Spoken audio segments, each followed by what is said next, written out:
And so I guess that's my question. 3 is good. Why not 0?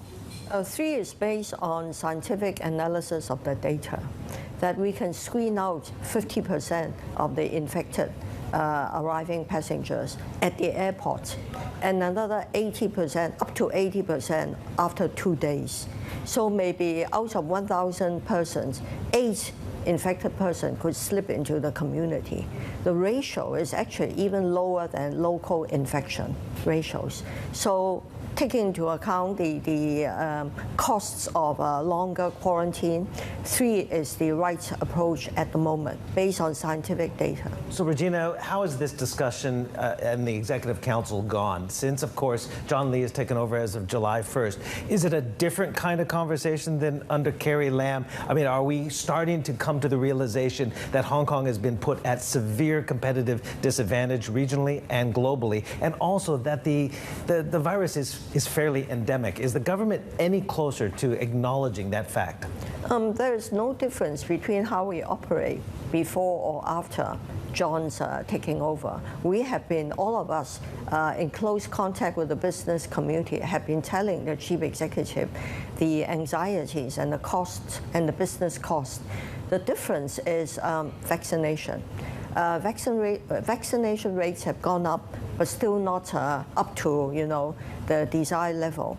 About 93% of the community have first shot, only 90%. Below 70% have 3 shots. And among the older people, over 80, 70% have 1 shot, and only 42% have 3 shots. So we still have some way to go to boost vaccination. So give me your criteria for hitting quarantine 0. I think it really has to depend on data, and we have to brace for winter surge and the spread of the more transmissible BA.4 and BA.5. We have to brace for all these risks. So it's a matter of balancing the public health risks and the cost to business.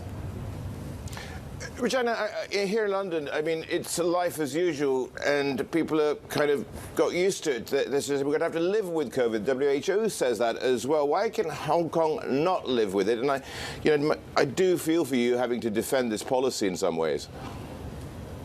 I think we share the same concerns as your public health authorities. We cannot allow our public health system to be overburdened. Secretary Professor Lowe's estimate is if the daily hospital admissions reach 250, then 25% of our hospital services will have to be cut back. And that would affect a lot of other patients who need regular treatment. So we are watching carefully the daily hospital admission numbers. Now it's hovering at about 170 to 180 a day. So it is a risk that we can live with. And so we are balancing all factors. But Regina, the thing is that it's a risk you can live with, but as a financial hub, it really can't, given what's been said by the SFC, by banks who have voiced concerns about the brain drain which has been taking place. And we also have comments from some of our guests as well, saying it's just a reduction by about 3 days. It doesn't really change very much, because if you are coming just for a few days, you're not going to spend 3 of them in a hotel. How do you move forward? I think we've already been touching on some of that, but how do you stop that brain drain occurring? I think the government will have to launch more aggressive measures to attract talent. But talking about our public health measures, since John took over, we already taken some important steps forward. We abolished the ban on flights, and we are introducing electronic declaration at the airport.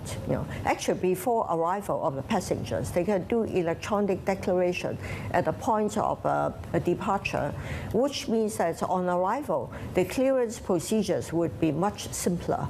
So we are trying our best to make it more convenient for people to come visit Hong Kong.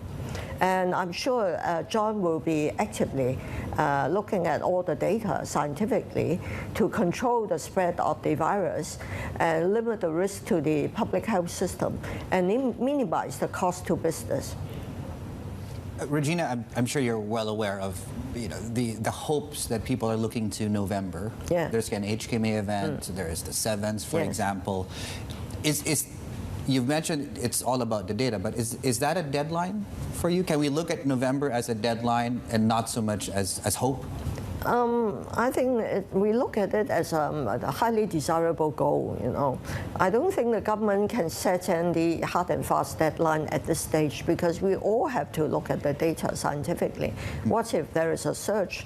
Although we are quite relatively relieved that the numbers are rising slowly, the daily infections are rising slowly, hovering at 4,000, averaging 4,500, and the hospitals are not overburdened. We know the importance to business of travel convenience, but we also need a policy that works for everybody, taking care of the old and the very young. We have babies dying because they have not been vaccinated. So we've just introduced vaccination for very young children, 0 to 3. We're starting to do that. So we must have a policy that looks after everybody. What's your assessment of the economy? Obviously, in the most recent quarter, it was not good. It does not look good for the rest of this year. The policies have really choked off Hong Kong, Yes. Regionally and globally, as far as competitive nature. But we're also starting to see the cracks really go in beyond just tourism, beyond hospitality and the like. We're seeing property market showing weakness. What further weakness in property, which is a pillar of this economy, do you see, and what can the government do? We can do things to make Hong Kong more attractive to people from different parts of the world. For example, mainland residents, mainland professionals, they have been clamoring for the double stamp duty to be waived for them, even before they acquire the right of abode. We have received a lot of requests in this direction. Will you do that?